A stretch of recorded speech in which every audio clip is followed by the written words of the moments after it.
제가 신영복 선생님을 처음 뵌 것은 뭐 다른 분들처럼 감옥으로부터의 사색이라는 책을 통했습니다. 글이 어찌나 맑고 향기로운지 잊을 수가 없었습니다. 그 뒤에 선생님의 수의 작품을 보게 되고 또 직접 뵙고 말씀도 듣게 됐는데 늘 똑같은 향기가 났습니다. 참여정부 때 신영복 선생님은 노무현 대통령을 좋아하셨습니다.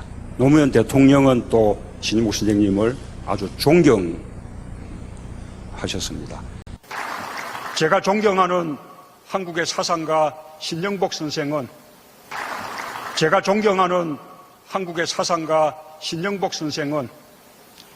네, 영상을 봤는데요. 다은 씨 어떻게 보셨어요? 아, 갑작스럽게 이렇게 물어보시니까요. 깜짝 놀래. 어쨌든 저는 이제 이 영상을 전에도 봤었지만 영상을 보면서 우선 저는 화가 났죠. 왜냐면 문재인 대통령이 지금 존경하는 사상가가 신영복 선생님이라고 했잖아요. 네. 근데 이 사람을 어떻게 선생님이라고 부르는 것도 저는 이해가 안 되고 신영복은 그냥 완전 새빨간 간첩으로 저는 알고 있거든요. 문재인 대통령이 전 세계가 보는 앞에서 존경하는 사람이라고 얘기를 했죠. 그쵸. 근데 이제 신영복이라는 사람이 이제 사람들이 이 말을 문제라고 생각 못하는 게 왜냐면 신영복이 그렇게 유명한 사람도 아니고 잘 알려진 사람도 아니어서 그런 것 같은데 이제 우리가 얼마나 이 발언이 심각한 발언이고 이 사람이 심각한 간첩이었는지 한번 얘기를 해봐야 될 것 같아요. 네, 그래서 제가 이제 신영복에 대해서 조사를 해왔습니다. 네, 신영복은 이제 통일혁명당의 일원이었고요. 이제 통일혁명당이 대체 어떠한 조직이었는지 제가 한번 조사를 해봤는데, 네. 이제 통일혁명당은 이제 대표인 김종태가 이제 북한에 4차례나 가면서 김일성에게 지령과 그리고 자금을 받았어요. 그리고 그 자금을 이용해서 남조선의 지하혁명 조직을 구성했습니다. 그때 이제 대표인 김종태는 사형을 당했고요. 그때 당시에 신영복도 이제 1심에서 사형을 받았다고 알고 있거든요. 근데 원래 우리나라에서 사형이 그렇게 막 보편화돼 있고 많이 일어났던 일은 네, 아니잖아요. 근데 진짜 사형을 당한 정도면 진짜 엄청난 죄였던 것 같아요.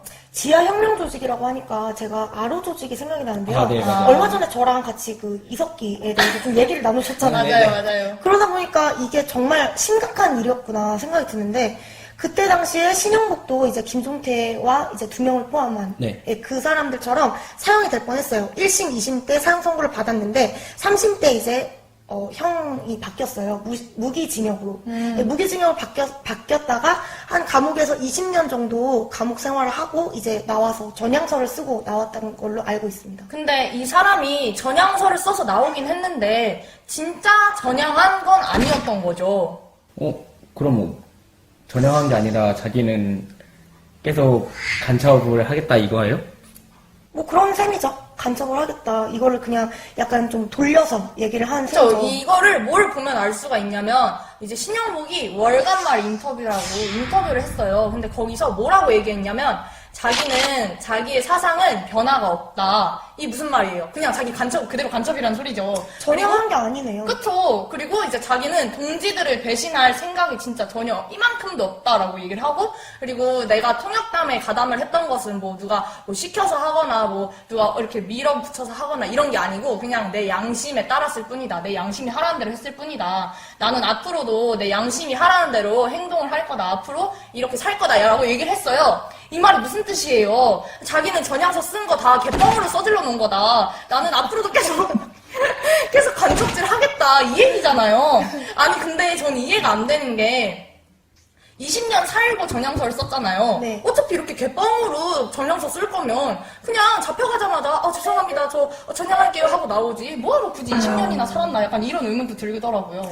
그분 책 중에 뭐 감옥 생활에서 네, 감옥으로부터의 사색. 네. 네, 알겠네. 감옥으로부터의 사색. 이 책을 쓰려는 쓰려고 나는 감옥에 20년 동안 살았다. 큰 그림이 아니었을까. 또 그렇게 생각할 수도 있겠네요. 그쵸. 네, 근데 그렇게 양심적으로 자기는 간첩 활동을 앞으로 계속 지속하겠다라고 얘기를 하셨던 분이 대한민국에서 이제 또 교수 생활을 하셨어요. 석방 후에 성공에 대해서 교수 활동을 하셨는데요. 또 특히나 그분은 이제 뭐 제자라고나 할까요? 그런 사람들이 많죠. 뭐 말 안 해도 아실 분들은 아실 텐데 개그맨 중에 남성분 김모 씨. 아, 네, 유명하죠. 있으시고, 또 가수 중에 또 남자분인데 윤모 씨. 그 나는 나방 나는 나. 네, 나는 나방 부르셨던 분이 또 계세요. 네. 근데 이 성공회대는 아니 간첩을 그렇게 교수로 그냥 바로 해주나 봐요? 그러게요. 아니, 원래, 교수라는 직업이라고 해야 네. 네, 직업은 굉장히 중요한 직업이잖아요. 네. 왜냐면, 학생들을 키워내는 직업인데, 이런 자리에 감옥 갔다 온 사람을, 그 사람은 빨간 줄도 안 그어져 있었나 그러니까요. 봐요. 20년이나 살았는데. 아니 보통 감옥도 아니고 간첩을 그러니까요. 지금 교수로 세운 거잖아요. 근데 또 신영복이라는 사람이 진짜 똑똑하고 뭐 천재라는 얘기가 많더라고요. 진짜 똑똑했대요. 주위에서 다 인정을 할 만큼. 근데 아무리 똑똑해도 간첩을 교수로 세우는 거는 아니죠. 그렇죠. 근데 아까 말씀하신 그 네. 가수인 윤모 씨, 네네. 네, 그분 이제 앨범 작업을 하는데 앨범 이제 표지를 이제 쓰는데 거기에 이제 신영복이 붓글씨로 써졌다고 하더라고요. 맞아요. 이렇게 제목을 이렇게 나는 나방 나는 나비 이렇게 써줬다고 했죠. 근데 저는 지금 사태에서 가장 심각하다고 생각되는 이유, 그게 뭐냐면, 문재인 대통령이 전 세계가 보는 앞에서 그런 신영복을 존경한다. 네. 자기는 마음에 두고 있다라는 거를 진짜 공포를 한 수준이에요. 그러니까 저희가 이쯤에서 한 번 더 문재인 대통령의 발언 영상을 보고 가시겠습니다.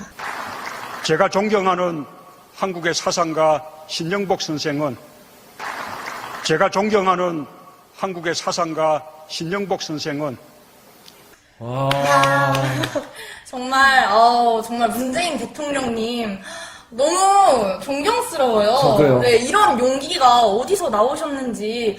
저라면 전 세계가 보는 앞에서 간첩을 존경한다고는 못할 것 저도 같거든요. 못 말해요. 아무리 제가 뭐 존경을 한다지만 어떻게 간첩을 존경한다고 이렇게 당당하게 얘기를 할 수 있는지 정말 그 용기가 진짜 대단한 것 같으시네요. 이 정도 존경하는 마음이면 보통 존경이 아니죠. 그러니까요. 정말 대한민국 사람들과 또 이제 전 세계를 농락하는 발언을 서슴없이 공식 석상에서 할 정도면 정말 마음에 두고 있는 것 그렇죠. 같아요. 그리고 이렇게 아무런 서스럼 없이 얘기를 했잖아요. 간첩인데 불구하고 전혀 그렇지 않은 네. 진짜 대단한 그쵸. 사람인 것처럼 얘기를 했잖아요. 그러면은 이제 문재인 대통령이 완전 그 신영복의 사상을 전혀 나쁜 게 아니다. 이 간첩 사상을 그냥 자기 것으로 받아들이고 이건 전혀 나쁜 게 아니라고 생각한다는 거잖아요. 또 그것이 약간 보인 게 있어요. 이번에 평창 올림픽 때 이제 북한에서 이제 김영남이랑 네. 김 여정이 이제 한국에 방문을 했는데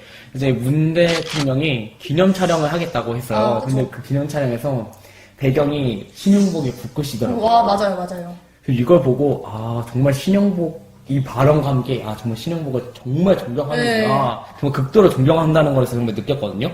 예, 좀 다른 얘기인데 그 신영복이 약간 이렇게 살아있을 때 좀 많이 썼던 말이 있는데요. 바로 더불어라는 단어예요. 그러니까 그런 거를 보면 이제 더불어민주당도 좀 신영복의 뭐 가치관이 좀 기반이 되진 네. 않았나 그런 생각도 좀 드는데. 그리고 또 이제 문재인 대통령이 이제 대통령 선거 때 내걸었던 슬로건이 이제 사람이 먼저다. 네, 사람이 먼저다. 네, 이거잖아요. 근데 이거 굉장히 중요하잖아요. 대통령 선거의 슬로건이 굉장히 중요한 역할이라고 생각을 하는데 이것도 이제 신영복이 디자인한 문체로 이렇게 슬로건을 제작했다고 하더라고요. 진짜 문재인 대통령의 삶에서 신영복을 빼면 남는 게 없을 정도라는 생각이 들 정도로 많이 존경하셨나 봐요. 또 여러분들이 가장 즐겨하시는 그 소주 중에 하나인 이제 처음처럼도 이제 신영복이 붓글씨로 쓰고 네. 그 아까 더불어민주당의 당원이 손혜원이 이제 그쵸. 디자인을 했다고 하더라고요. 그쵸.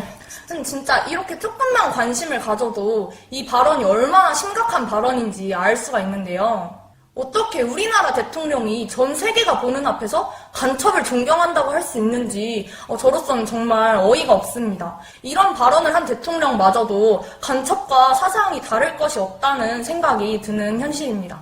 오늘 정치가 보여 영상은 여기까지입니다. 감사합니다. 여기에 굉장히 중요한 의미가 있어요. 여기 이 글자가 뭐냐면 신영복이 쓴 글자예요. 응? 글을 가지고 그림을 그린 거예요. 이게 통할 통자 통이에요. 통자. 요거는 한반도예요. 요거를 이 뒤에 조합을 시킨 사람은 문재인이에요. 이 사람 작가 따로 있어요. 이 사람 작가 따로 있어요. 이 그림 따로, 이 그림 따른데 요거를 연결하자고 하는 개념을 가진 사람이 바로 이 사람이에요. 이렇게 조립이 된 거예요. 조립이. 두 개의 그림이. 예. 요거는 그림이고 요거는 서화고 판화고 요거를 연결한 사람이 요 사람이라고. 문재인이에요. 근데 이 사진이 어디에 걸려있는 사진이냐면 청와대 안에 걸려있는 사진이에요. 요거는 무명인이에요. 무명인이 이제 그린 판화지만은 요거는 신영복이가 쓴 글이에요. 신영복. 처음처럼 그 글씨가 소주의 처음처럼 그 글씨가 신영복 거예요. 그래가지고 그 한 병 사면 3원인가 얼마인가 간대, 신영복한테. 그 자금을 북한에 보내준다는 거예요. 응? 그 신영복은 통역당 1964년에 만들어가지고 1968년에 일망타진된, 그래서 일망타진 전부 잡아보니까 156명이야. 그중에 우두머리 조직부장이 이제 신영복이에요. 이거 먼저 사형받았다가 감형이 무기로 감형이 됐어요. 근데 20년 살고 나왔어요. 간첩입니다. 간첩이 쓴 그림이에요. 거기다가 플러스 문재인이 뭐라냐면 자기가 가장 존경하는 사람이 신영복이라고 했어요. 신영복은 위대한 사상가라고 그랬어요. 맑은 향기와 거룩한 향기가 진동하는 사람이라고 그랬어요. 자기의 우상이라고 했어요. 공식 석상에서. 또 3월 9일 리셉션 파티의 연설문에서 신영복을 존경한다고 그랬어요. 그래놓고 김여정을 데려다가 이 앞에서 사진을 찍는 거예요. 이 그림은 옛날부터 있던 그림이 아니야. 김여정이가 내려온다고 하니까 급히 요거하고 연결해서 갖다 걸어라 이렇게 한 거예요. 급히 만든 거예요. 급히 제작한 거예요. 급히 제작해가지고 이걸 갖다가 걸어서 이 앞에서 사진을 찍었다고 하는 의미는 적장 앞에서 이 사진 김정은한테 갖다 줄 거 아니에요. 김정은이가 볼 거 아니에요. 에?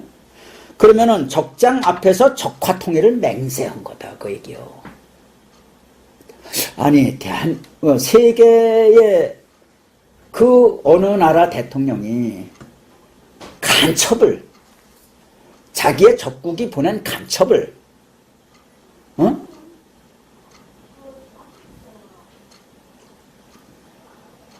존경한다고 하는 소리를 할 수 있는 것이면 간첩을 존경한다고 하는 대통령이 어떻게 살아남을 수가 있느냐.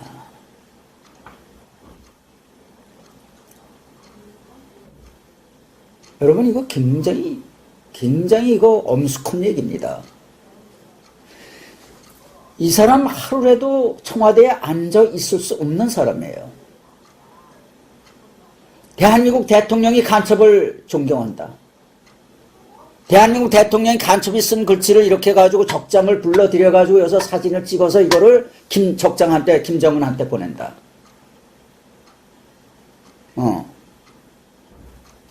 신영복의 간첩 정신으로 적화통일을 하겠다는 거야.